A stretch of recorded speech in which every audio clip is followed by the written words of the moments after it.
Black skin, military beards, and the fight for fairness. The truth about shaving waivers. Let's talk about something that might seem small to some people, but means everything to a lot of us in the black community. And that's shaving waivers in the military. Right now, there's a serious policy shift happening. The Marine Corps and Air Force are cracking down on shaving waivers, specifically those given for a medical condition called pseudofolliculitis barbae, or PFB. That's a condition causing painful inflamed razor bumps, and it disproportionately affects black men. The only reason this is even a debate is because it affects black troops the most. PFB isn't a made-up condition. It's recognized by the medical community and by the military itself. But now, under new guidance, Marines who need a waiver for more than a year could face administrative separation. In other words, your skin condition could cost you your military career. That's not about uniformity, it's about exclusion. Let's take a step back and look at the bigger picture.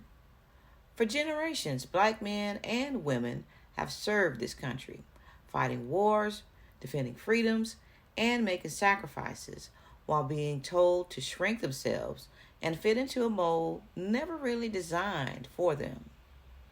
From hair to skin to language and culture, we've had to adjust. Now, even our skin's natural reaction to shaving is being policed. What's even more troubling is that this change is happening under Defense Secretary Pete Hegseth, and he's launched a broad review of military grooming and fitness standards. On the surface, it's about readiness and discipline.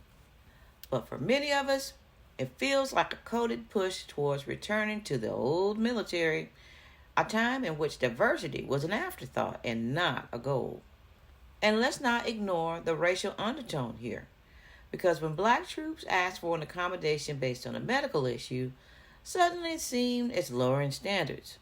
But when others receive accommodations for different reasons, like mental health or religious exemptions, it's called support or inclusion. So here's the question. Why is a medical condition affecting black men being treated like a loophole? Why is the solution not better treatment, better education, and even better grooming options, instead of pushing people out of the military? This is about more than beards.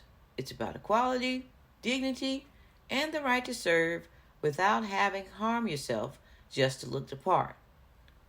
Uniformity shouldn't mean erasing our identity or punishing us for our biology. To every black service person dealing with this, we see you. Your pain is real. Your service is valuable. If the military truly values diversity and inclusion, this is where it shows up, in policy, in practice, and in respect for our bodies. If you like this story, be sure to share it. And if you like our content, be sure to subscribe.